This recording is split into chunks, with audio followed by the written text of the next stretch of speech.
Descargo de responsabilidad.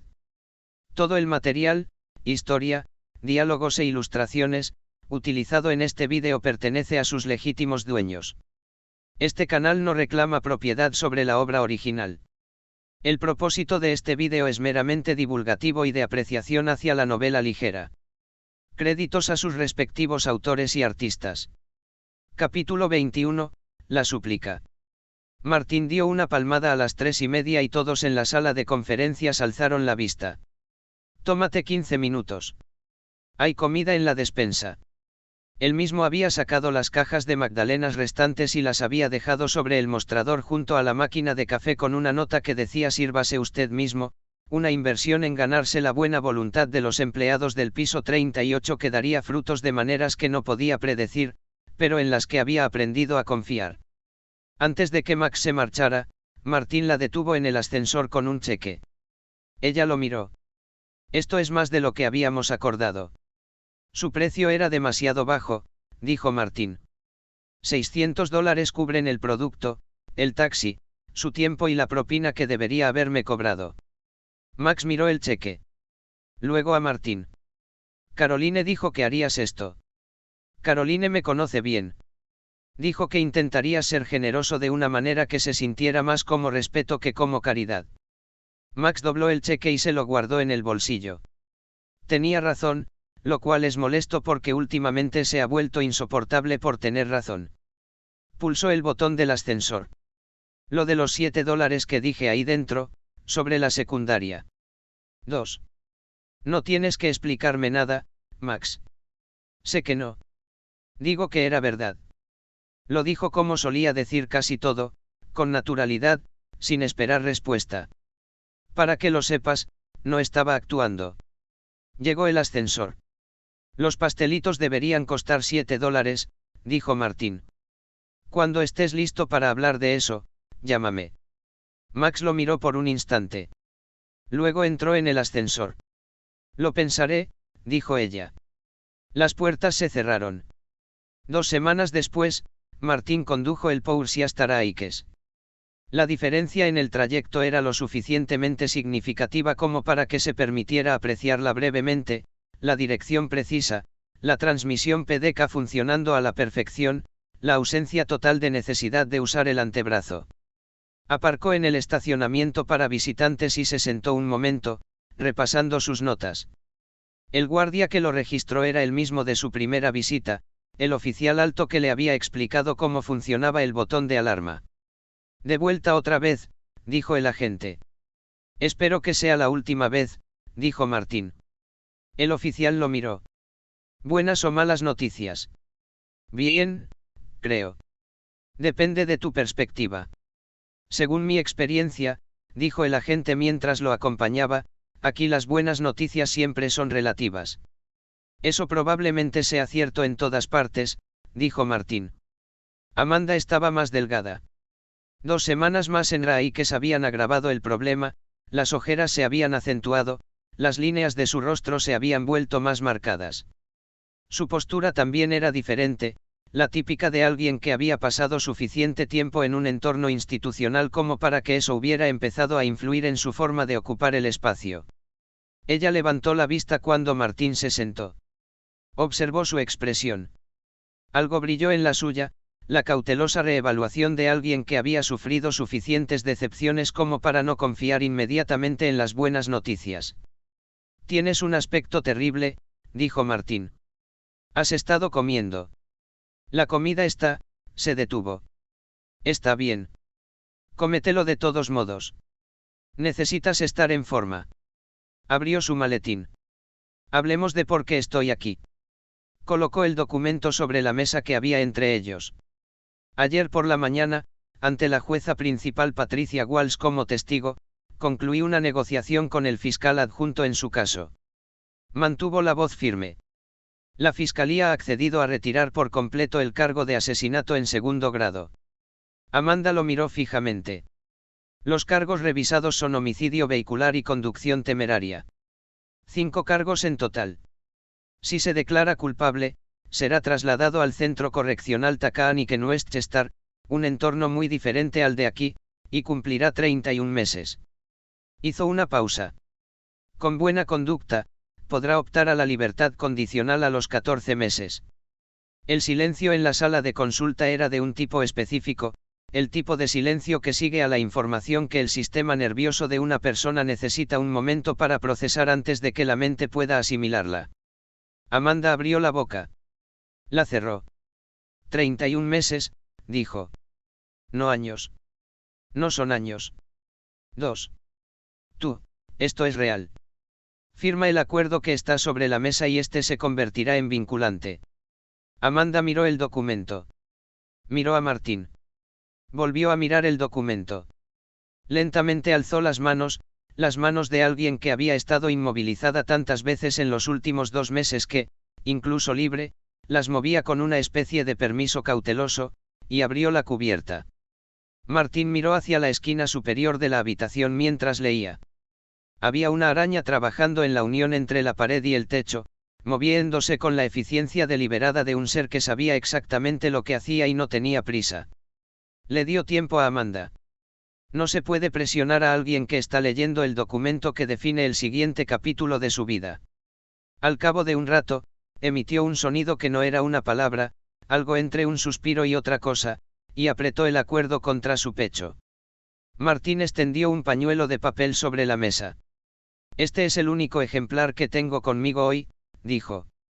Si le ocurre algo antes de que lo firme, esperaremos hasta mañana. Amanda dejó el documento extendido sobre la mesa con la rapidez de quien desactiva algo frágil y se llevó el pañuelo a la cara. Pensé que todo había terminado, dijo cuando pudo. Pensé que mi vida entera simplemente, había terminado. Martín no dijo nada de inmediato. Por otro lado, estaba Sorkia Spencer, de 22 años, muerta en el estacionamiento de un Walmart en Queens. Ese dolor era real, independientemente del resultado legal. Firma dónde están las pestañas, dijo, tras un momento. Lee cada página antes de hacerlo. Ella lo hizo. Todo, cada página, lo cual él respetó. Una vez realizada la última firma, Martín recogió el acuerdo, comprobó que las páginas estuvieran en orden y lo guardó de nuevo en su maletín. Luego colocó un segundo documento sobre la mesa. Responsabilidad civil, dijo. El incidente se ha reclasificado como accidente de tráfico a efectos civiles, lo que significa que su compañía de seguros asume la obligación principal. El remanente, la parte que queda fuera de los límites de la cobertura, asciende a $150.000. Amanda miró el número. No tengo eso. Ahora mismo no lo tienes. Un préstamo para litigios es la opción más práctica, pagos a plazos, y si lo liquidas en 5 años, el coste total será inferior a 200.000. Tu seguro se encarga del resto. 1. Le explicó detalladamente las implicaciones fiscales y de donación de las alternativas, porque un cheque les costaría a sus padres mucho más que el préstamo, los cálculos específicos de la tributación de donaciones y las ganancias de capital por la liquidación de inversiones. Ella lo siguió con la atención concentrada de alguien que, tras haber lidiado con la incertidumbre durante tanto tiempo, quería conocer cada detalle. ¿Y sus honorarios?, preguntó ella. 22.000, a través del préstamo. Solo los honorarios del neurobiólogo fueron 5.000. El resto corresponde a mi tiempo y al del equipo de apoyo. Fue directo. Recibirá el desglose completo. Amanda asintió. Había estado haciendo los cálculos desde que él se sentó, él podía verlo, la particular aritmética mental de alguien que traza un plan de cómo serían realmente los próximos años. Señor Scott, dijo ella. Martín. Lo miró con los ojos de alguien que había tocado fondo y podía ver, por primera vez, que el fondo tenía un piso y que por encima de ese piso había un camino por recorrer. ¿Cómo lo hiciste? El fiscal tenía un caso impecable. Todo el mundo lo decía. Todos lo dijeron, coincidió Martín. Eso fue útil. Priya lo estaba esperando cuando regresó.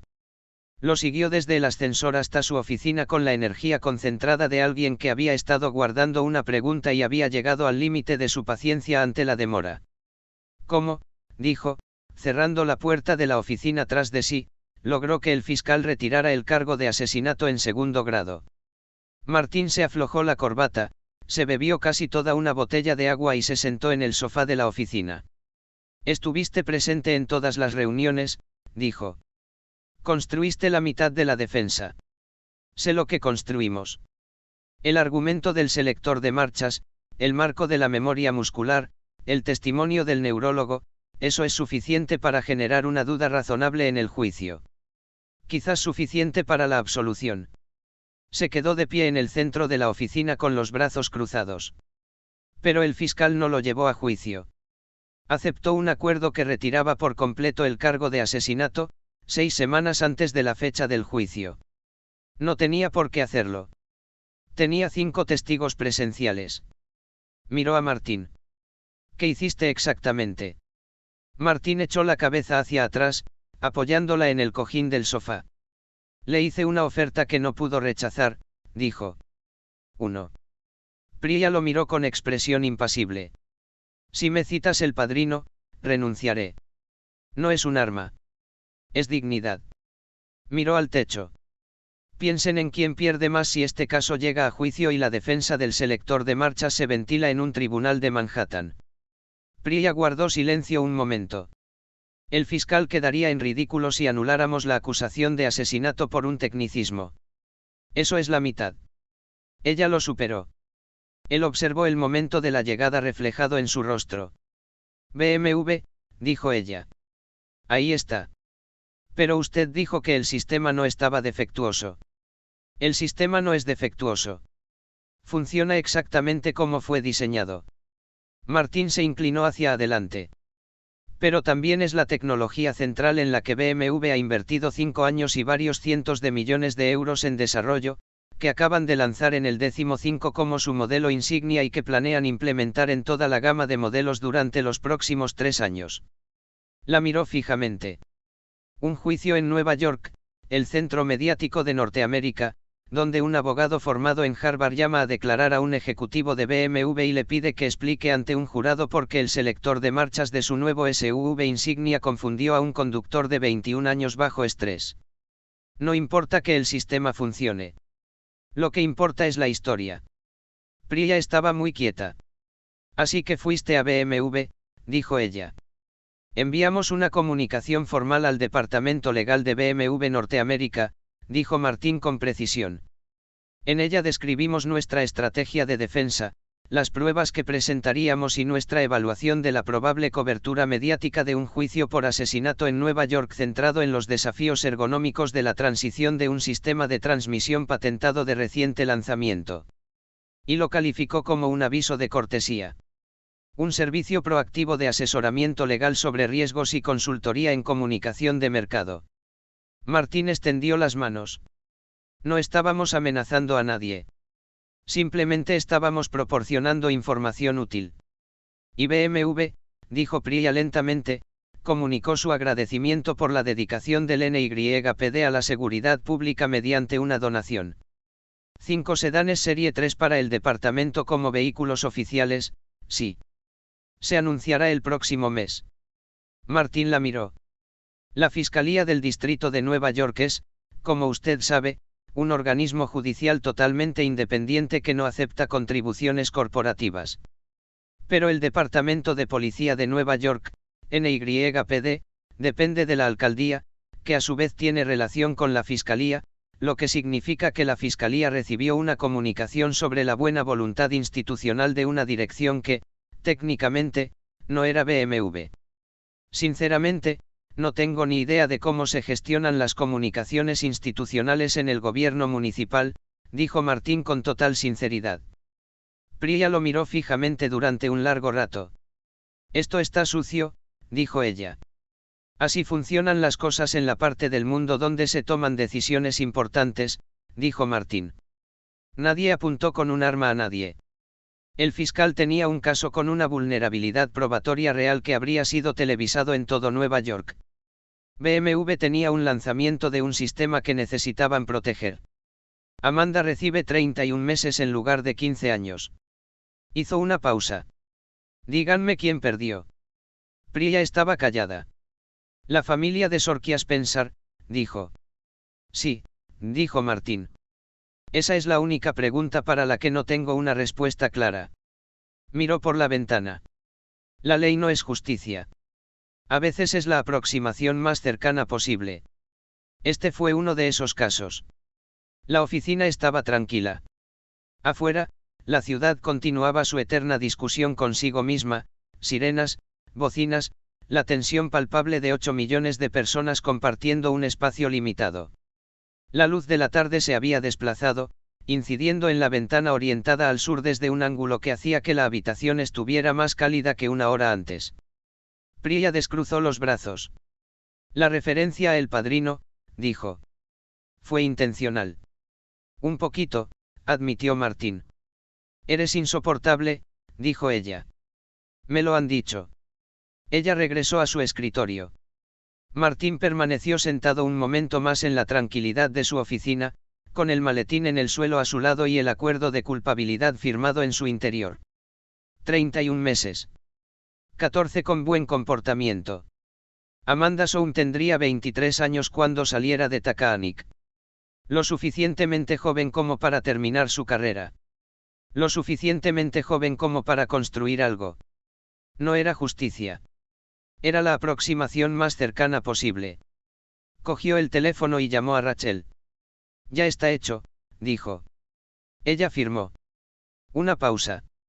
Voy a buscar el resumen de facturación y empezar a cerrar el expediente. Dame hasta mañana. Quiero revisar el desglose antes de que se lo envíe a ella. Por supuesto. Otra pausa. Martín. Sí. Trabajo bueno. Se quedó pensando en eso por un momento. Gracias, Rachel, dijo. Colgó el teléfono, se levantó, se arregló la chaqueta y fue a ver qué más había que hacer. Capítulo 22, la cita a ciegas de Raj. El caso de Amanda Sohn se resolvió el jueves por la tarde. La fiscalía revisó los datos del registrador de datos de eventos, EDR, la documentación de BMW que Priya había recopilado, el resumen pericial del Dr. Feldman sobre la anulación de la memoria motora inducida por estrés y mantuvo una conversación con Martín que duró 40 minutos y concluyó con el acuerdo de la Fiscalía para reducir el cargo de asesinato en segundo grado a homicidio por negligencia criminal. Amanda cumpliría 18 meses de prisión, con posibilidad de libertad condicional a los 12. 2. No fue una absolución. Martín le explicó todo a Amanda con total honestidad, que respaldaban las pruebas, que podría o no hacer un jurado con ellas, y cuál era el riesgo de un juicio frente a la certeza de la reducción de la pena. Amanda lloró, luego hizo 2 preguntas incisivas sobre la diferencia entre los cargos y finalmente dijo que sí. 18 meses en lugar de 15 años. Martín estrechó la mano del fiscal, se dirigió al ascensor y permaneció solo en él durante los 30 segundos que duró el trayecto hasta el vestíbulo, sin hacer nada. Luego salió a la calle, y la ciudad lo golpeó con su volumen habitual, y se permitió sentirse bien por lo que acababa de hacer durante aproximadamente la longitud de una manzana. Luego hizo señas a un taxi para que lo llevara a Queens. Escuchó las risas antes de poder abrir la puerta del apartamento. Dentro, los 4 estaban sentados alrededor de la mesa de centro con el portátil de Leonard abierto, lo cual era tan inusual que Martín se detuvo en la puerta. Entradas para Star Trek, dijo, volviéndose para mirar. En la pantalla aparecían 2 adultos, claramente de origen indio, vestidos con el cuidado propio de quienes se preparan para una videollamada. Su expresión reflejaba una gran satisfacción. Raj apareció junto al codo de Martín con la velocidad de alguien que había estado esperando ese preciso momento. Martín, justo a tiempo. Le puso una mano en el hombro y lo condujo hacia el portátil con la suave insistencia de quien ejecuta un plan. Son mis padres. Llevan tiempo queriendo conocerte. Martín miró la pantalla. Miró a Raj. Miró la pantalla. Raj se inclinó lo suficiente como para que solo Martín pudiera oírlo. Mis padres quieren que tenga una cita a ciegas este fin de semana y necesito apoyo moral, por favor, sé encantador con ellos durante 5 minutos. Antes de que Martín pudiera procesar completamente esta petición, el padre de Raj ya estaba hablando. Señor Scott. Por fin. Rajesh habla mucho de usted. Su madre y yo teníamos muchas ganas de conocer al hombre que ayudó a Priya a encontrar un puesto tan excelente. Martín se sentó frente al portátil, adoptó la expresión que usaba con los clientes que realmente le caían bien y dijo: señor y señora Kootrapali, el placer es mío. Deben saber que Priya es una de las personas más capaces con las que he trabajado, y he trabajado con gente excepcional. Me encantaría saber qué hicieron para criarlas. Desde el sofá que tenía detrás, Howard le dijo en voz baja a Leonard: es la primera vez que los conoce. Aparentemente. Parece que lleva una década celebrando el Día de Acción de Gracias con ellos. Lo sé, dijo Leonard. Es inquietante y, a la vez, un poco increíble. Sheldon, sin levantar la vista del teléfono, Martín siempre ha tenido este efecto en las figuras de autoridad y en los ancianos. Está documentado desde la escuela primaria. La señora Kootrapali es simplemente el ejemplo más reciente. Los siguientes 8 minutos fueron, objetivamente hablando, una lección magistral sobre cómo hacer sentir a la gente particularmente interesante. Martín preguntó por Hyderabad, donde el padre de Raj había realizado su formación médica. Le preguntó a la Sra. Kootrapali sobre la adaptación cultural cuando Raj y Priya se mudaron a Estados Unidos. Expresó una genuina curiosidad por saber si la adaptación había sido más difícil para los niños o para los padres, lo que dio pie a una conversación de 10 minutos que terminó con los padres de Raj visiblemente encantados. Para cuando el padre de Raj se despidió con una cordial invitación para que Martín visitara la India y la promesa de una receta familiar que había estado en la casa de los Kootrapali durante 3 generaciones, Martín ya había sido adoptado provisionalmente. Raj cerró el portátil y se giró hacia Martín con la expresión de un hombre que acababa de presenciar cómo alguien hacía algo que no podía explicar. 2. ¿Cómo? Preguntó Raj. 1. Me fijo en la gente, dijo Martín. Cuéntame sobre la cita a ciegas. La situación, tal como Raj la explicó con creciente angustia, era la siguiente. Sus padres le habían dado su información de contacto a la hija de un amigo de la familia, una mujer llamada Arti, a quien nadie en la sala conocía ni había visto una fotografía, y habían quedado para que se vieran este sábado. La expectativa, comunicada a través de esa presión paterna tan particular que no requería una declaración explícita para ser comprendida del todo, era que Raj asistiría, se mostraría encantador y dejaría que el destino siguiera su curso. 1. El problema era el mismo que siempre había sido. Cuando estaba sobrio, Raj era incapaz de hablar con las mujeres que le parecían atractivas. Esto había sido así desde siempre. No se trataba tanto de un defecto de carácter como de un problema neurológico. La presencia de una mujer atractiva desencadenaba una oleada de ansiedad social que lo llevaba a un bloqueo verbal total, algo que Raj encontraba tan frustrante como todos los demás y que, hasta la fecha, no había respondido a ningún tratamiento convencional. ¿Cuáles son sus opciones?, preguntó Martín. Ve y quédate callado y comportándote de forma extraña, dijo Raj. O no vayas y decepciones a mis padres. Esas son las opciones. Esas no son las únicas opciones. Nombra un tercero.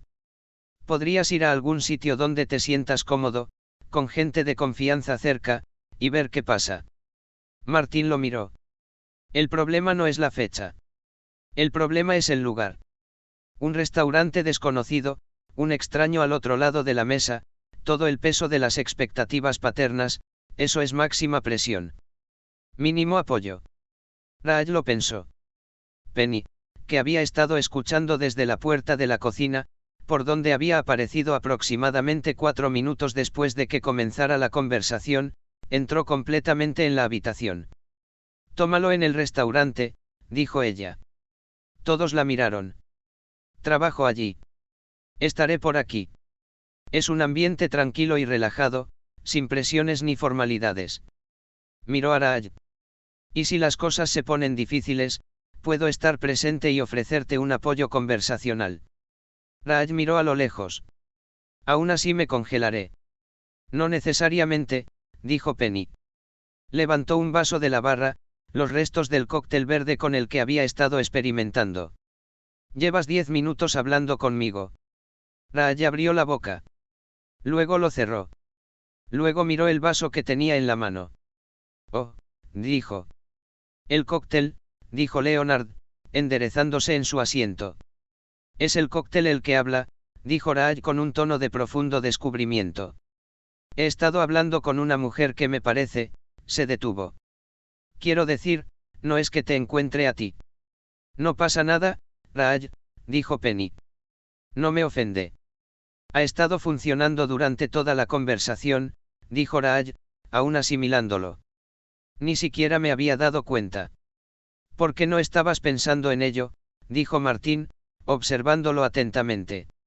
Ese es el problema. La ansiedad radica en estar pendiente de uno mismo. Cuando no te estás vigilando, estás bien.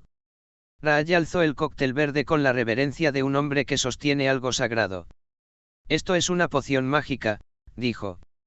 Martín se inclinó hacia Penny y le dijo en voz baja: quiero hacer una advertencia sobre el uso del alcohol para afrontar situaciones sociales.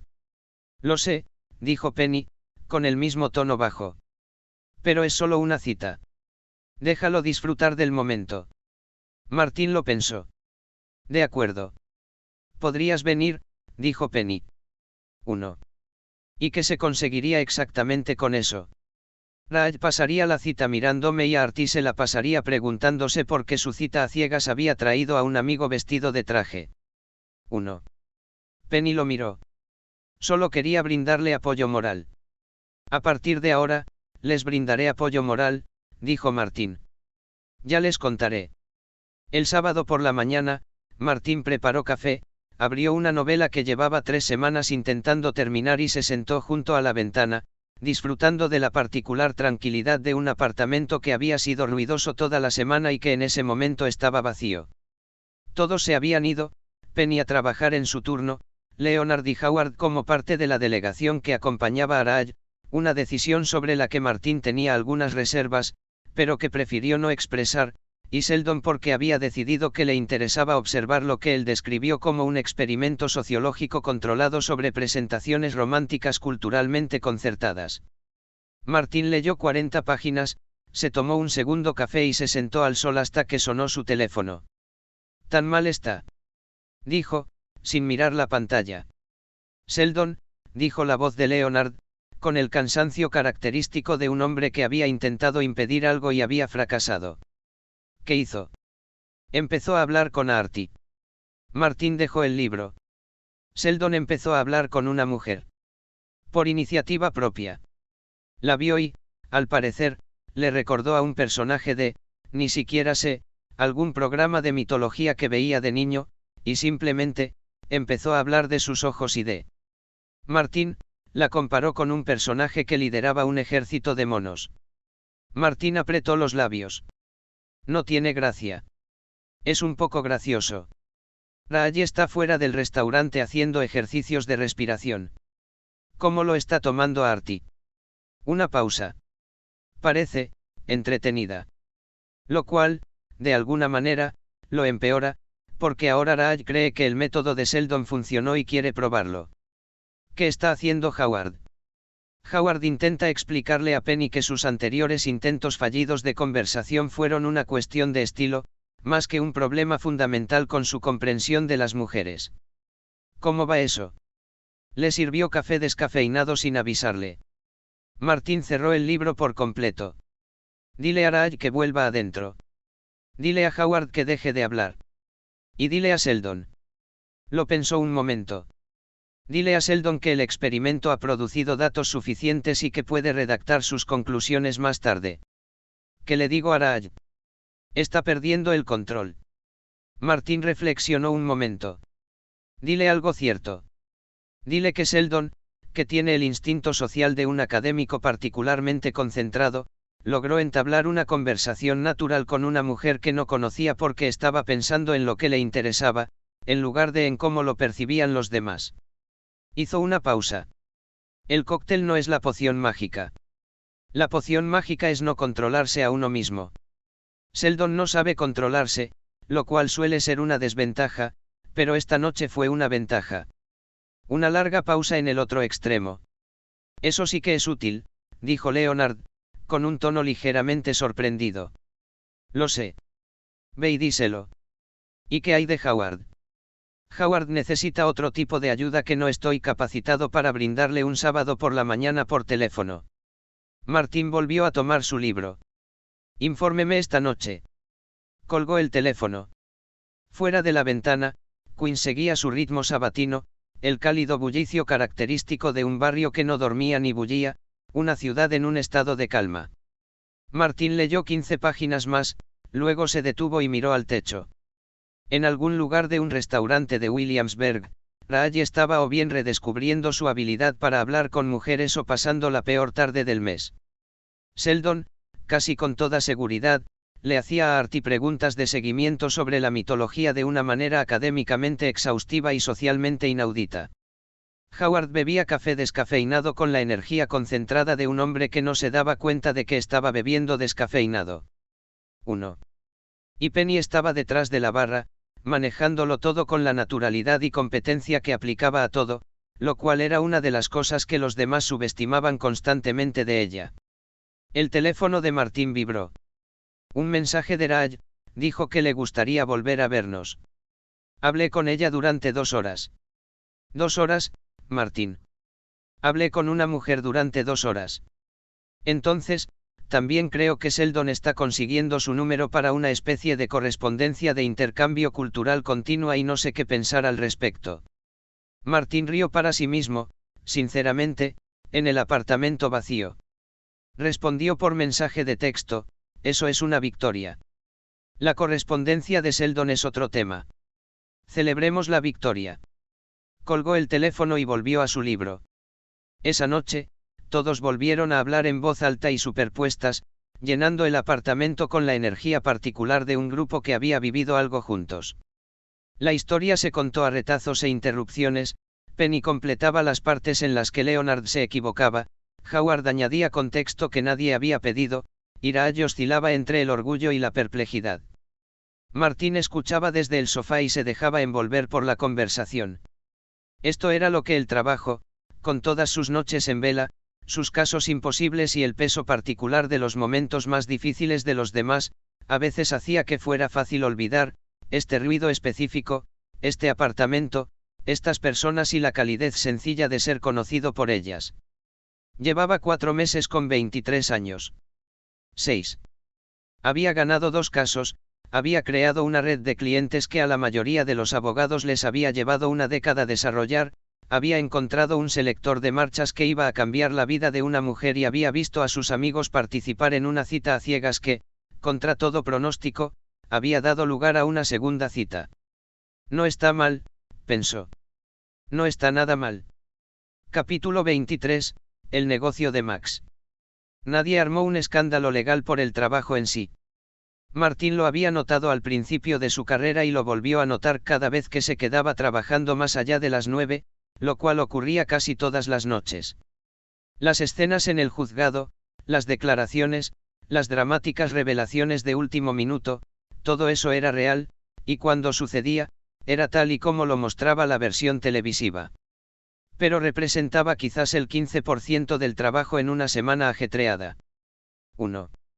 El otro 85% consistía en esto, redactar el texto del contrato a las 8:30 de la noche mientras el equipo de limpieza del edificio trabajaba a su alrededor, revisar la misma cláusula de 6 maneras diferentes para asegurarse de que ninguna pudiera interpretarse erróneamente, construir la infraestructura administrativa de acuerdos que otras personas firmarían sin leerlos mientras Martin se aseguraba de que cada una imprenta que de vez en cuando va a juicio, y Martin se rió, luego lo pensó y concluyó que no estaba del todo equivocada. Esta noche salió a las 9:52, lo cual era temprano según los estándares extraoficiales de la empresa. Tomó el 911 hacia Brooklyn. El Williamsburg Diner a las 10 de la noche de un miércoles tenía un carácter muy particular, la clientela nocturna, los trabajadores que salían de su turno, la gente que cenaba a horas que reflejaban horarios creativos, los horarios del sector servicios o, simplemente, la negativa de Nueva York a respetar los horarios convencionales de las comidas. La iluminación era cálida. Earl estaba en la caja con los auriculares alrededor del cuello, leyendo algo en su teléfono con la serena satisfacción de quien sabe exactamente dónde quiere estar. Ahí está, dijo Earl sin levantar la vista. Llega tarde. Son las 10 en punto. Sé qué hora es, dijo Earl, chocando el puño con el de Martín. Caroline ha estado mirando la puerta cada 12 minutos. No dije que iba a venir. Ella lo sabía de todos modos. Earl levantó la vista. Eso es o muy bueno o muy complicado, y soy demasiado viejo para determinar cuál de las dos opciones es la correcta. Martín se dirigió al puesto. Caroline rodeó el mostrador con la soltura de alguien que ya se siente cómodo en un lugar. Hacía 3 meses se movía por el restaurante como si caminara por terreno desconocido, ahora se desplazaba por él como quien se mueve por un lugar que, gracias a la presencia repetida, se ha convertido en algo verdaderamente propio. Se deslizó en la cabina frente a él, se inclinó hacia adelante y lo besó como lo hacen dos personas que se sienten cómodas entre sí y que también son conscientes de que se trata de un restaurante público y de que él las está observando desde 3 metros de distancia. Llegas más tarde de lo habitual, dijo ella. Revisión del contrato.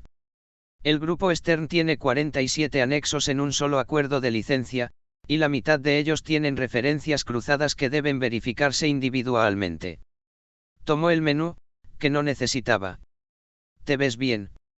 Me siento mejor, dijo Caroline, lo cual era diferente a, me siento bien, algo que Martín no percibió. Mejor, implicaba una trayectoria positiva. Mejor, sugería que los resultados internos estaban mejorando. Tomó nota de su pedido sin anotarlo, hamburguesa de ternera, patatas fritas, Coca-Cola Light, lo mismo que siempre pedía allí, y se dirigió a la cocina. 2. Martín se recostó y se dejó envolver por el ambiente del restaurante. Los sonidos de la cocina de Oleg.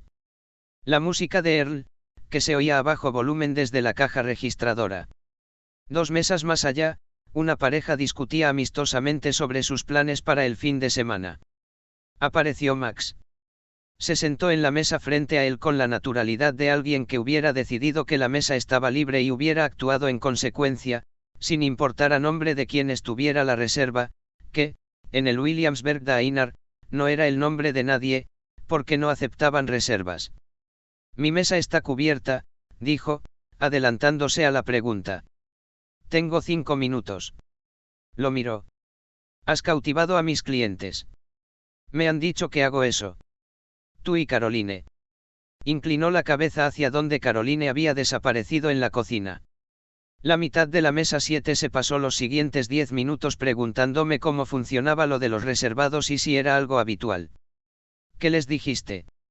Les dije que en la mesa no aceptan reservas y que los besos no están en el menú. Ella lo miró. Clientes satisfechos. Eso es bueno para el negocio. Hablando de eso, dijo Martín. La expresión de Max hizo una pequeña y controlada retirada. Lo sé, dijo ella. No voy a presionarte. Vas a decir algo que funcionará como presión, aunque técnicamente no lo sea, y ambos lo sabemos, así que simplemente dilo. Martín la miró. ¿Cuál es la verdadera duda? Max guardó silencio por un momento, no el silencio evasivo de alguien que evita responder, sino el silencio reflexivo de alguien que decide hasta qué punto debe ser sincero. El contrato es para todos los días laborables, dijo. Sin excepciones. Eso es lo que usted dijo. Eso es lo que diría el acuerdo de suministro, sí. Entonces, si estoy enfermo. Existe una cláusula de fuerza mayor. Enfermedad genuina, documentada, cubierta. Si quiero tomarme una semana. Incluimos cláusulas de preaviso. Se requiere un preaviso de 2 semanas para las ausencias planificadas, con un calendario de recuperación. Si algo se ir mal. Entonces, cualquiera de las partes puede rescindir el contrato con un preaviso de 30 días después de los primeros 90 días. Martín juntó las manos sobre la mesa. Max, llevo 4 meses ejerciendo de abogado. Incluir cláusulas de rescisión en los contratos es lo primero que te enseñan, porque quienes no las incluyen son los que acaban en salas como en la que trabajo, discutiendo sobre el verdadero significado del contrato. Max miró la mesa.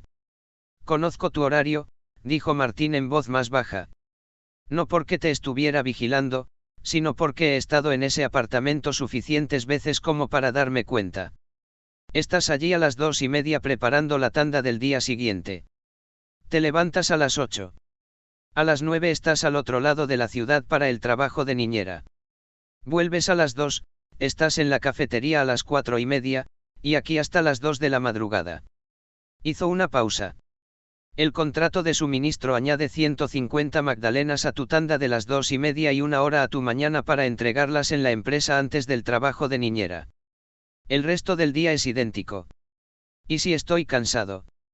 Entonces te cansas de tener $6.000 más al mes de los que tienes ahora. Max miró por la ventana del restaurante hacia la calle de Williamsburg. ¿Sabes lo que realmente quiero?, dijo ella. Tengo una teoría. ¿Cuál es tu teoría? Creo que quieres que tu vida sea estable. No más grande, sino estable.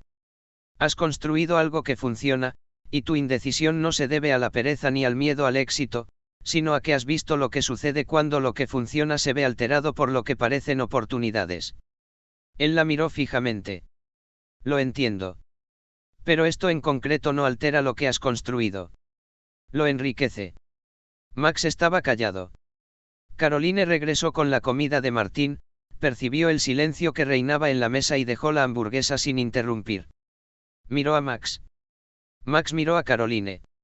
Hubo una comunicación entre ellos que Martín pudo percibir, pero no descifrar por completo. Entonces Earl apareció de repente, procedente de la dirección de la caja registradora, aparentemente siguiendo una trayectoria que casualmente pasaba justo al lado de su cabina. ¿Sabes con qué sueño antes de dormirme?, dijo Earl, dirigiéndose al público que se encontraba sobre la cabina. Max lo miró. Una casita en algún lugar con jardín, dijo Earl. Nada lujoso. Solo espacio suficiente para no oír la televisión del vecino. Miró a Max con la expresión de quien la conocía lo suficiente como para hablar con franqueza. Sería genial mudarme allí mientras todavía tenga la movilidad de las rodillas. Siguió caminando, de vuelta hacia la caja, sin esperar respuesta. Max lo miró fijamente. Luego miró a Martín. Luego a la mesa. Luego al contrato de suministro que Martín, sin ceremonia alguna, había colocado frente a ella mientras miraba a Earl. Eso fue orquestado, dijo. Earl tiene una opinión muy firme sobre la casa con el jardín, dijo Martín. Le comenté la situación a principios de esta semana. Se lo mencionaste a Earl. Tiene opiniones sobre los costos de oportunidad. Max tomó el contrato. Lo leyó con la atención concentrada de quien se lo toma en serio, en lugar de leerlo por compromiso antes de firmar. Pasó a la segunda página.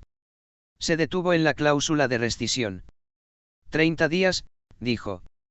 30 días, después de los 90 iniciales. Y los 90 no son cancelables.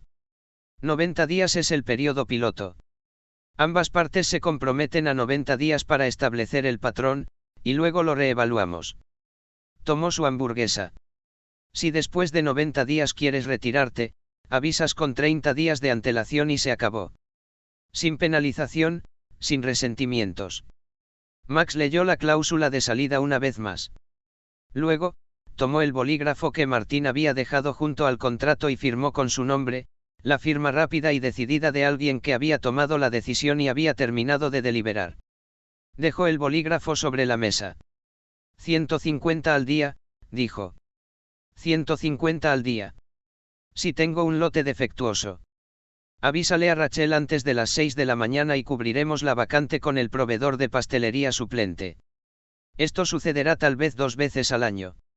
El nombre de su secretaria figura en el contrato. 1. Ella se encarga de la parte operativa. Te caerá bien. Ya la conocí, dijo Max, mirando su copia del contrato. Vino al restaurante la semana pasada con Priya. 2. Martín hizo una pausa a mitad del bocado. Vinieron juntos al restaurante. Por lo visto, se reúnen para tomar café los jueves por la mañana. Max arqueó una ceja ante su expresión. No lo sabías. No lo sabía. Las mujeres de tu vida han formado una alianza independiente, dijo Max. ¿Qué se siente? Martín dejó su hamburguesa y se puso a pensar en ello. ¿En serio?, dijo. Un poco alarmante, Pero también justo lo que yo querría si tuviera que diseñar la situación desde cero. Max se rió, una risa genuina, espontánea, de esas que indican que algo le ha parecido realmente gracioso, en lugar de una simple formalidad social. La risa llenó la cabina y llegó hasta Earl, el cajero, quien levantó la vista y sonrió sin motivo aparente. Caroline reapareció para rellenar el refresco de Martín y miró el contrato firmado sobre la mesa y la expresión de Max. «Lo lograste», dijo Caroline. «No lo hagas raro», dijo Max. «No lo estoy haciendo raro, solo que es un contrato de suministro, no una propuesta de matrimonio». 1. «Lo sé, simplemente estoy feliz». «No», dijo Max, señalándola. Caroline apretó los labios y rellenó el refresco de Martín con la concentración de alguien que reprime una emoción intensa mediante la actividad física. Max miró a Martín. «Se va a poner insoportable con esto». «Ya está harta del tema», confirmó Martín. «Está harta del tema desde que le mencioné la idea». «Lo oí», dijo Caroline, desde 1 metro de distancia. «Estabas destinado a hacerlo», dijo Martín. Tomó su hamburguesa. El restaurante seguía siendo el de siempre, cálido, un poco ruidoso, con esa atmósfera particular de un lugar que se había vuelto lo suficientemente familiar como para sentirse como un sitio. Earl había vuelto a poner música. Oleg dirigía la cocina con ese caos creativo que, de alguna manera, producía comida que funcionaba. Afuera, Williamsburg seguía con su ambiente nocturno. Martín cenó y tuvo la sensación, sin darle mayor importancia, de que el día había sido bueno. Casos resueltos. Contratos firmados. La pequeña pero real satisfacción de ver a alguien dar un paso hacia algo mejor porque otra persona había expuesto el argumento con suficiente claridad. Ese era el trabajo. El trabajo real, no la versión judicial. Dejó una propina del 30%, se despidió de Earl con la debida ceremonia, abrazó a Caroline en la puerta y estrechó la mano de Max con la seriedad de quien concluye un acuerdo comercial genuino, lo que hizo que Max pusiera los ojos en blanco y le devolviera el apretón de manos con la misma seriedad. 1. Mientras caminaba hacia el 911, Martín tomó nota mentalmente de contarle a Rachel lo sucedido con el café del jueves por la mañana, luego lo reconsideró y decidió dejar que siguiera funcionando de forma independiente y ver qué pasaba. Algunas alianzas era mejor dejarlas sin supervisión. Condujo de regreso a Queens en la oscuridad, el 911 haciendo exactamente lo que se suponía que debía hacer, la ciudad deslizándose ante las ventanas a un ritmo que, por una vez, se sintió como la velocidad adecuada. Capítulo 24, el código moral de Martín. Jessica tenía una manera de convocar a la gente a su oficina que resultaba a la vez informal e imperativa, una invitación en la que rechazarla no era técnicamente imposible, pero sí prácticamente impensable. Martín recibió la llamada a las 10:15, con una taza de café en la mano, y a las 10:22 ya estaba en el piso 44. Ella estaba sentada en su escritorio leyendo cuando él entró, lo que significaba que ya se había formado una opinión y estaba teniendo la cortesía de dejarlo sentarse antes de compartirla. «El contrato de suministro de Max Black», dijo, mostrando la carpeta. «Los pastelitos han tenido muy buena acogida», dijo Martín. «Sí», dijo Jessica, dejando la carpeta sobre la mesa. «También han generado un entusiasmo inusual en el piso 43, lo cual normalmente consideraría positivo, salvo que ahora Harvey me ha dicho que son excelentes, Louis que son aceptables, y Harvey revisó su valoración al alza precisamente porque Louis dijo que eran aceptables». Lo miró. «Has abierto un nuevo frente en el conflicto entre Harvey y Louis. Quiero que lo sepas». 5. «Aceptaré esa consecuencia». «Tú también», dijo Jessica, con un tono ligeramente diferente, «redactaste un contrato de servicios legales para una pastelería de Brooklyn con ingresos mensuales inferiores a $5.000. El mercado global de los cupcakes tiene un tamaño que la mayoría de la gente subestima considerablemente», dijo Martín. «Todo el sector sigue funcionando como una industria artesanal, mientras que los indicadores de demanda apuntan más bien a un mercado en crecimiento». Jessica lo miró con la misma expresión que usaba cuando decidía si alguien era realmente interesante o simplemente fingía serlo. Era una mirada que le había dado buenos resultados a Martín en el pasado. ¿Crees que va a construir algo?, dijo Jessica.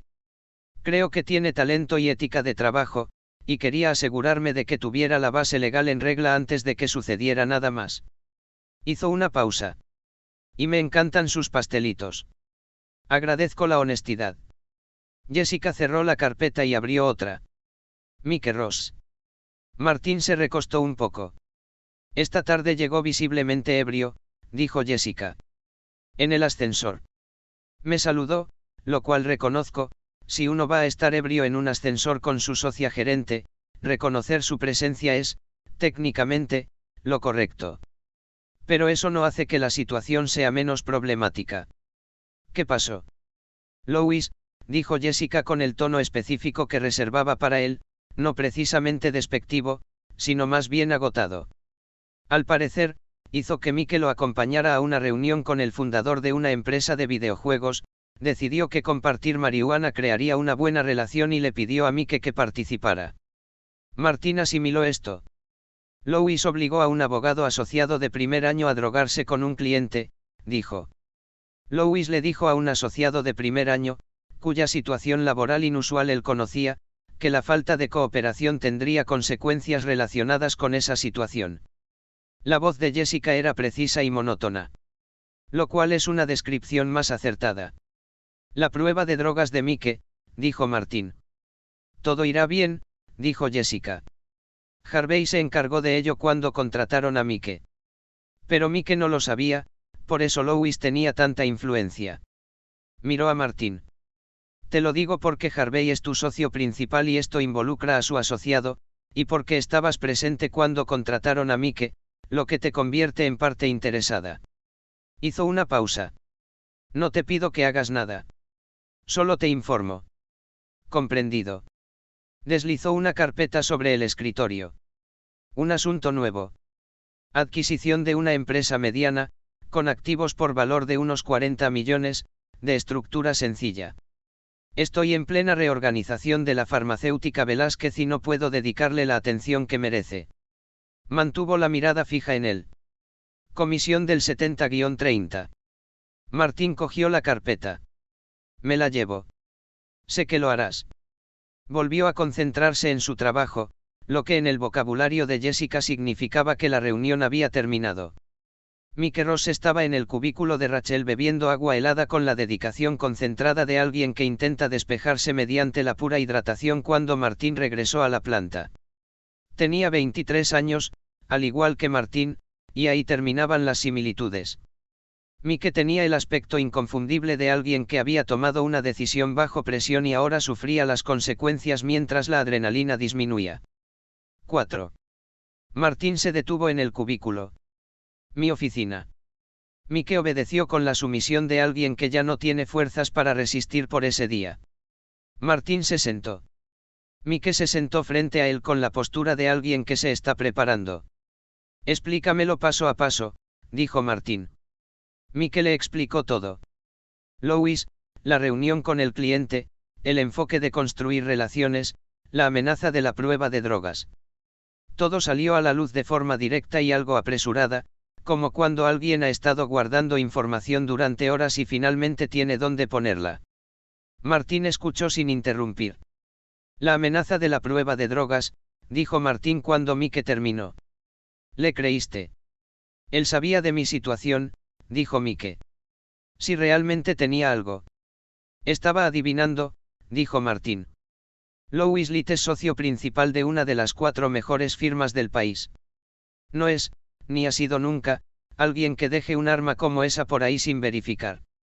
Si realmente tuviera documentación sobre tus antecedentes que creara un problema real, la habría usado la primera vez que le fue útil, no la habría guardado para una situación de confianza con el cliente.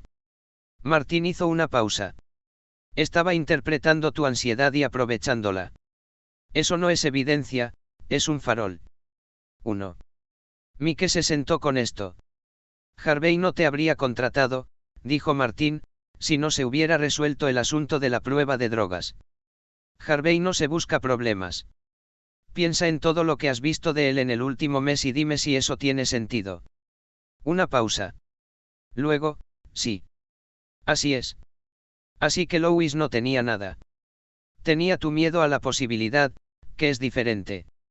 Martín abrió la carpeta de la adquisición que tenía sobre el escritorio. Tu prueba de drogas dio negativo.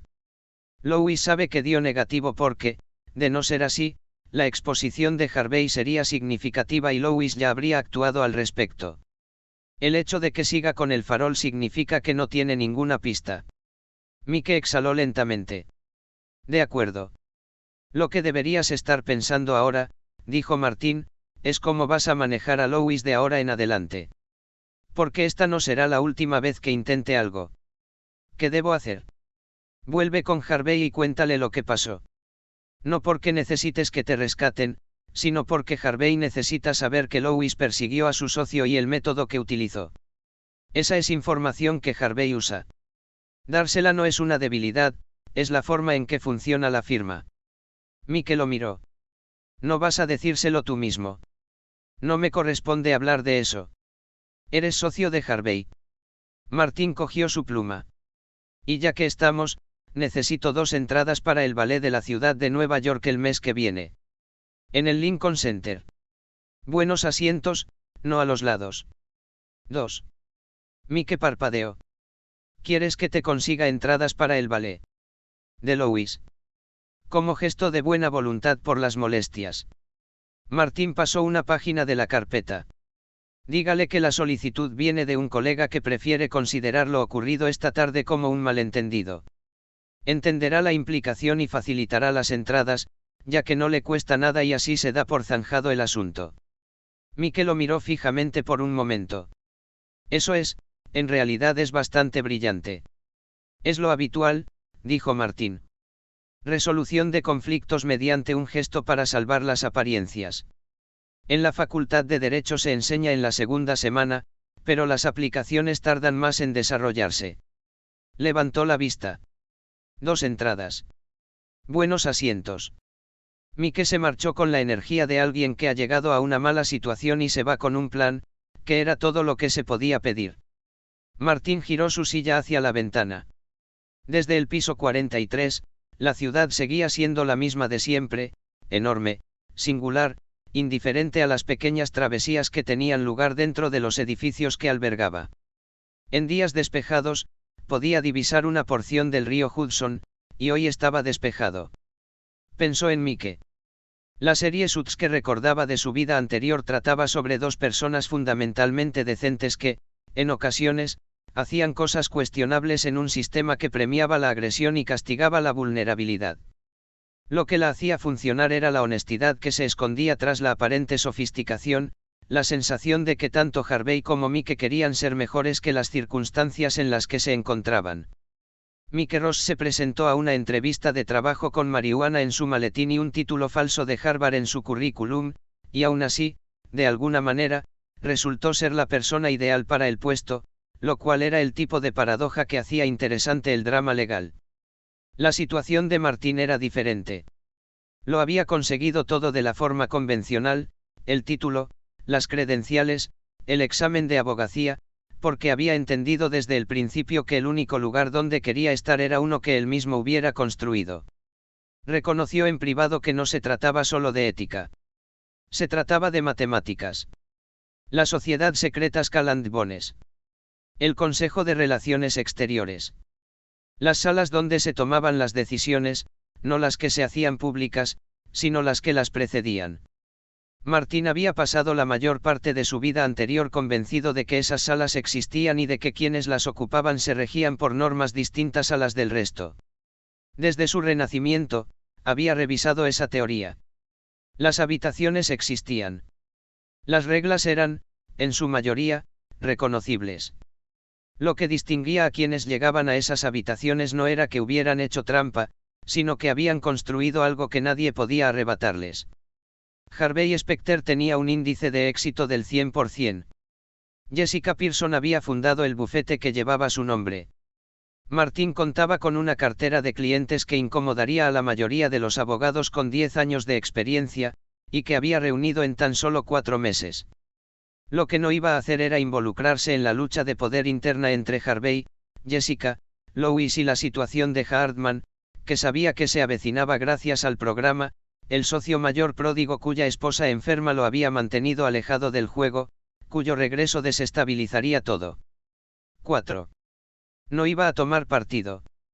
No porque no tuviera preferencias, las tenía, sino porque tomar partido en la política institucional requería hacer cosas que se acumulaban, y lo que se acumulaba tenía la capacidad de definirte. Mike Ross había hecho una prueba por su mejor amigo en la universidad. Una simple decisión, probablemente ni siquiera difícil en ese momento. Y esa decisión cerró para siempre todas las puertas convencionales a la carrera que realmente deseaba. Las decisiones tenían peso. Ese peso era real, incluso cuando no podías sentirlo en el momento. Martín volvió a su escritorio. Sin motivo aparente, pensó en una mañana de hacía unos 7 años, el verano anterior a su partida a Columbia, cuando tenía 16 años, de pie en la cocina de los Cooper en el este de Texas, con Mary preparando el desayuno, y el día parecía haber sido diseñado específicamente para ser sencillo.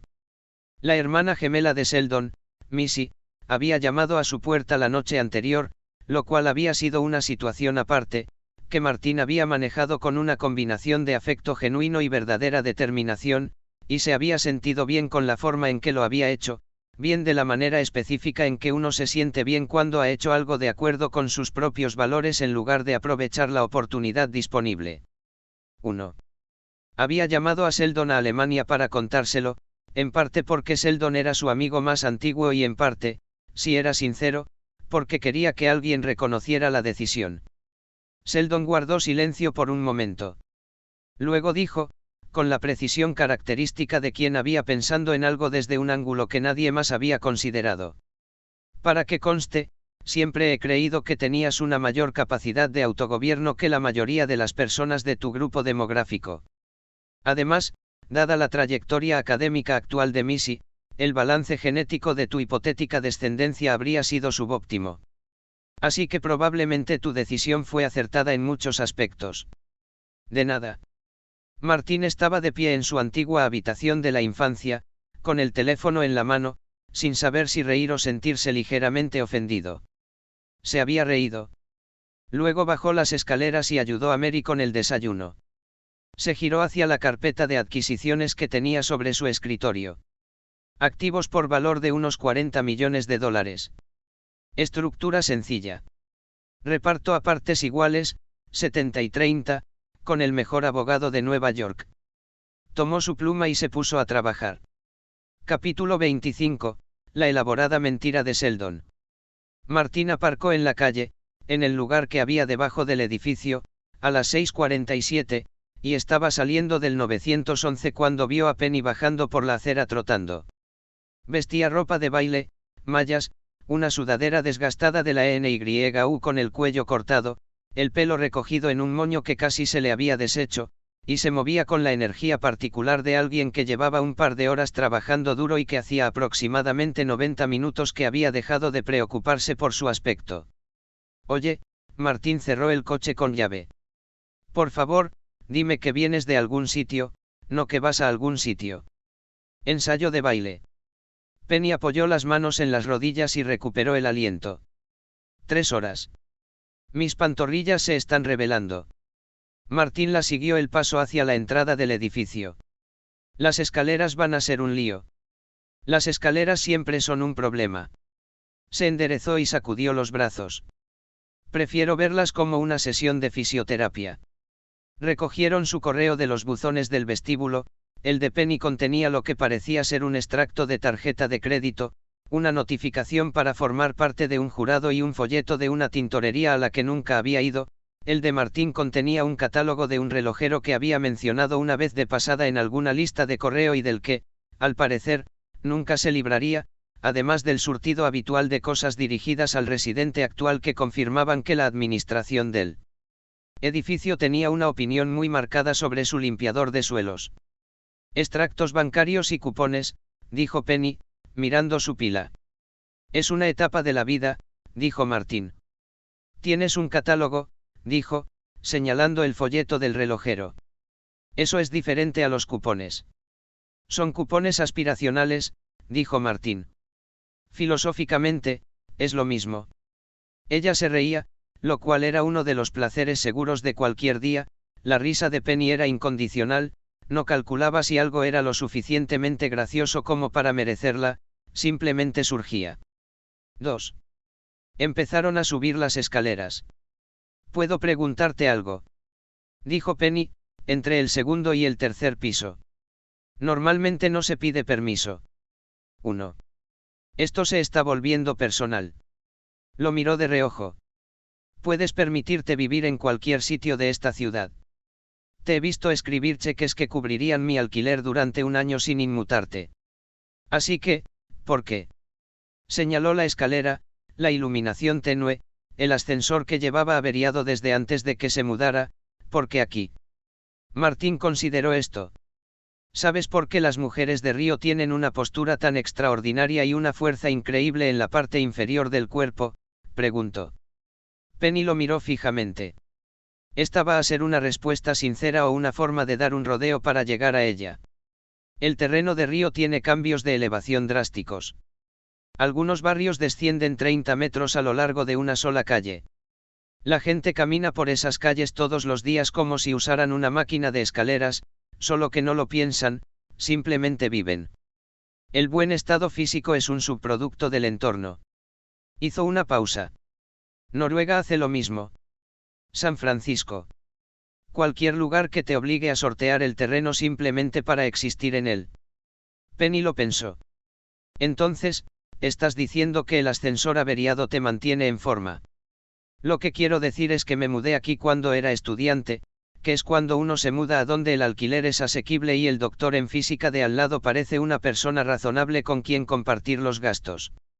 Y luego me quedé aquí porque funciona. Hizo una pausa en el rellano. Además, Leonard hizo explotar el ascensor. 1. Penny se detuvo. Lo siento. Primer año de posgrado. Estaba desarrollando un compuesto combustible, mayor densidad energética con menor masa, un trabajo realmente interesante. El lugar de prueba fue una mala elección. Sheldon identificó el peligro antes de que ocurriera algo catastrófico y arrojó la muestra al hueco del ascensor. Miró al techo. Resultó que el hueco del ascensor no era una mejora con respecto al lugar original.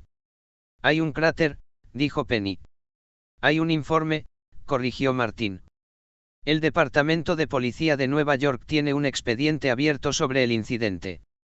Lo revisé una vez por curiosidad, que es la designación técnica para decir que tenemos una teoría, pero probarla sería complicado. Penny se quedó mirando las puertas del ascensor mientras pasaban junto a ellos en el cuarto piso. Luego miró a Martín. ¿Vives con esta gente voluntariamente? Con entusiasmo, dijo Martín. Llegaron al rellano. Penny estaba a punto de despedirse, ya se había girado a medias hacia su puerta, cuando la puerta del apartamento de Sheldon se abrió y Sheldon salió al pasillo con la energía de un hombre que había estado esperando precisamente ese momento. Penny logró transmitir algo que, en Sheldon, se asemejaba a calidez. Una coincidencia afortunada. La expresión de Penny hizo el pequeño ajuste que siempre hacía cuando Sheldon se dirigía a ella directamente. Hola, Sheldon. Necesito aclarar algo, dijo Sheldon con la seriedad de quien corrige un error en los registros científicos. La razón que Leonard les dio para su ausencia este viernes era falsa. No hay ningún seminario de mecánica cuántica el viernes por la noche. Los engañó. Penny se quedó muy quieta. Martín, que se encontraba a unos 3 pasos de su puerta, se detuvo. Podía irse. Estaba muy cerca de la puerta. Podría entrar en aproximadamente 4 segundos. Se quedó. La verdadera razón, continuó Sheldon, es que mi primo Reed Parker necesita ayuda. Ha estado lidiando con serios problemas personales, relacionados con las drogas, y recientemente abandonó su centro de rehabilitación. Actualmente se encuentra en un motel en Long Island. La familia se reunirá el viernes para ayudarlo a regresar a recibir atención médica. Hizo una pausa. Leonard tenía que llevarme. Prefirió inventar una excusa académica en lugar de explicar la situación, supongo que porque implica cierta vergüenza para la familia. Decidí que una explicación más sustancial era preferible. La expresión de Penny había pasado del dolor a la confusión y, finalmente, a una expresión claramente conmovida. Leonard me mintió, dijo lentamente, para encubrir que estabas pasando por una crisis familiar. Sheldon emitió un sonido ambiguo que, técnicamente, podría interpretarse como una confirmación. Eso es, Penny apretó los labios. Eso es realmente muy amable de su parte. La expresión de Sheldon pasó por varias fases. Martín lo observó con la atención concentrada de quien presencia algo sin precedentes. Penny miró al otro lado del rellano. Martín, ¿tú también vas? Martín, que había estado observando desde lo que esperaba que fuera una distancia imparcial, se encontró ahora interpelado directamente. Captó la expresión de Sheldon, una microexpresión que duró aproximadamente medio segundo y que comunicaba, con sorprendente precisión, refutar esto. Martín conocía a Sheldon desde que tenían 6 años. En aproximadamente 17 años, nunca había visto a Sheldon pedir ayuda en una situación social. Tomó aire. ¿Sabes?, dijo Martín, este es un asunto de la familia Cooper. Mary es mi madrina y quiero mucho a Sheldon, pero la familia está manejando algo personal y privado, y no sería apropiado que yo me entrometiera. Sheldon no me lo comentó. Hizo una pausa. Te agradezco que pienses en mí, Penny. Penny asintió, aceptó, les dio las buenas noches a ambos con la cálida franqueza que caracterizaba a cada habitación que ocupaba, y entró. 1. Martín esperó hasta que la puerta se cerró. Luego miró a Sheldon.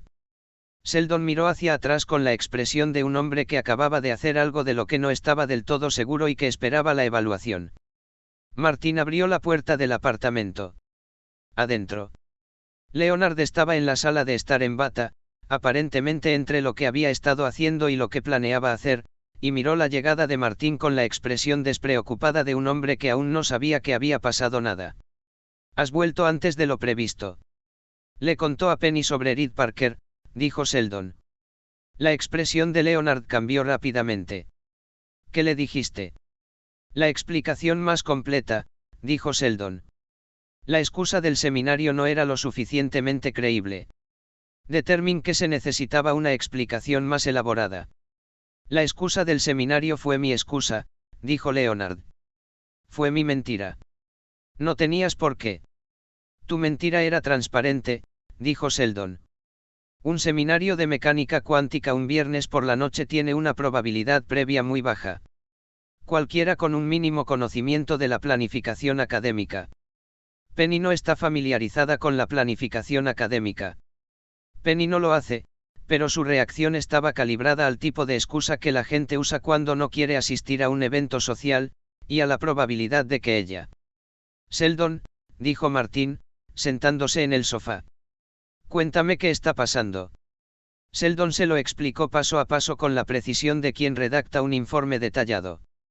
Penny tenía una actuación este viernes, un evento de lanzamiento corporativo, un trabajo promocional remunerado que la tenía muy ilusionada. Había invitado a Leonard y a Sheldon. Leonard, que tenía sentimientos encontrados sobre pasar un viernes por la noche viendo a Penny actuar en un evento donde presumiblemente mostraría la versión de sí misma que atraía el tipo de atención que a Leonard le resultaba difícil de soportar, había inventado un seminario de mecánica cuántica como una salida elegante.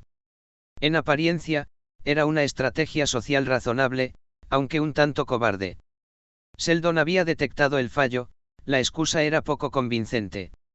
Según Sheldon, las excusas poco convincentes dañaban las relaciones porque comunicaban, no quería ir y no te respetaba lo suficiente como para darte una razón de verdad.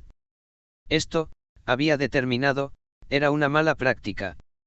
Su solución, construir una historia de fondo suficientemente específica y emocionalmente resonante que redirigiera la interpretación de Penny de Leonard no quería venir a Leonard sacrificó su propia preferencia para apoyar a su amigo en una situación difícil. La historia de fondo requería una persona. Sheldon había elegido a un estudiante de posgrado del Departamento de Física de Partículas de Columbia, delgado, algo intenso, con auténtica experiencia en artes escénicas gracias a una asignatura optativa que había cursado, como modelo para Reed Parker, el primo problemático de la ficción. El perfil de Facebook se había creado el martes. Tenía fotos, una cronología que se remontaba a 8 meses atrás y lo que Sheldon describió como actualizaciones de estado apropiadamente melancólicas que establecen un patrón de inestabilidad emocional sin llegar a un contenido que pudiera provocar una revisión de su estado de salud. Martin miró el portátil que Sheldon había abierto sobre la mesa de centro. El perfil de Facebook de Reed Parker era, objetivamente, exhaustivo. La foto de portada era evocadora. La biografía era concisa y sugerente. Tenía 6 amigos en común, que en realidad eran cuentas secundarias de Sheldon creadas para diversos fines que Martin había aprendido a no investigar demasiado. «Has creado a una persona», dijo Martin. «Creé un personaje secundario creíble», dijo Sheldon. «Hay una diferencia. Esta distinción tiene implicaciones legales que no voy a detallar ahora mismo. Además», dijo Sheldon con la satisfacción particular de quien había previsto una posible pregunta posterior, «conozco al estudiante de posgrado cuya imagen utilicé como modelo. Él sabe que sus fotos se están utilizando para una ficción social temporal y ha accedido a estar disponible el viernes por la noche si fuera necesario confirmar su existencia. Leonard había estado procesando todo este tiempo.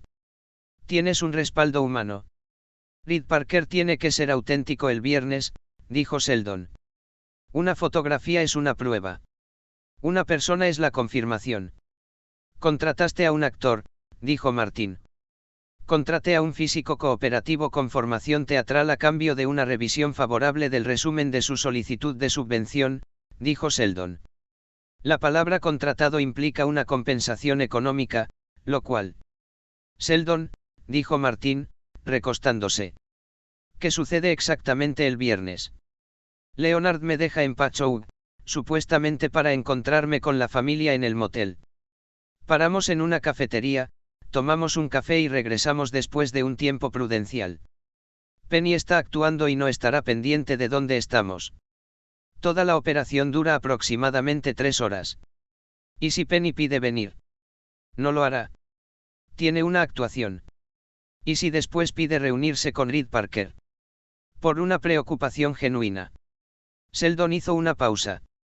Martin pudo ver que esa era una variable que no se había integrado completamente en el plan. «El estudiante de posgrado también está disponible el sábado», dijo Sheldon, con un tono algo menos seguro. Leonard miró a Martin con la expresión de alguien que esperaba ser rescatado de una situación difícil y que estaba analizando el ambiente para ver si había alguna posibilidad de rescate. Martin miró el perfil de Facebook. Miró a Sheldon. Miró a Leonard. «Esto es lo que les voy a decir», dijo Martin. «No voy a ayudarlos a seguir construyendo esto. Tampoco voy a ayudarlos a desmantelarlo, porque en este punto desmantelarlo crea sus propios problemas». Hizo una pausa.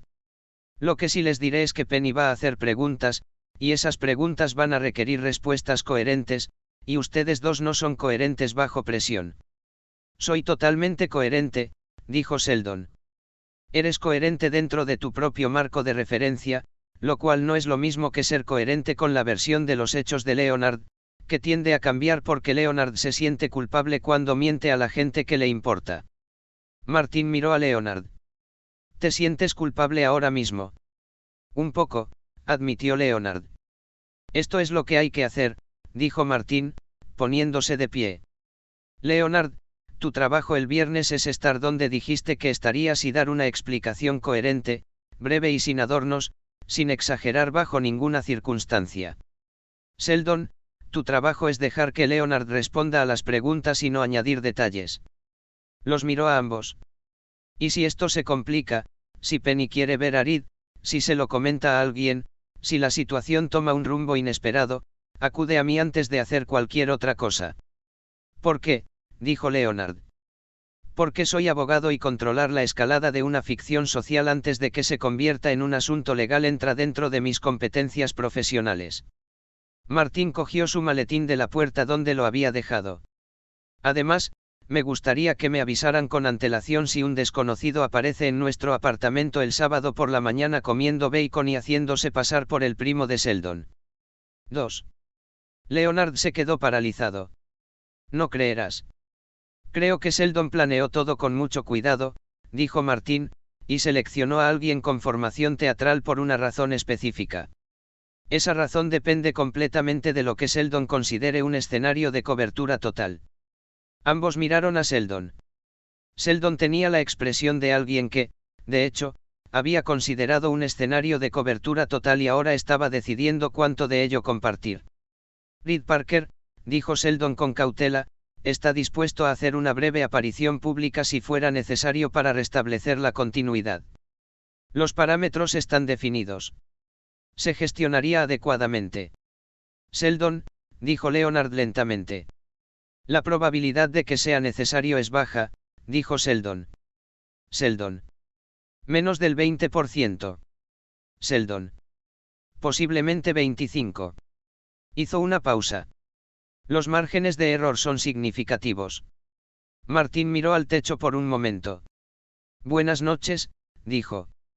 Leonard, anticípate a esto. Sheldon, no añadas más infraestructura a Reed Parker sin avisarme primero. Cogió su mochila. Lo digo en serio sobre el tocino del sábado por la mañana. Necesito que me avisen. Se fue a su habitación. Detrás de la puerta cerrada, pudo oír la voz de Leonard que volvía a empezar con un tono que sugería que solo ahora estaba asimilando por completo la magnitud de lo que Sheldon había construido.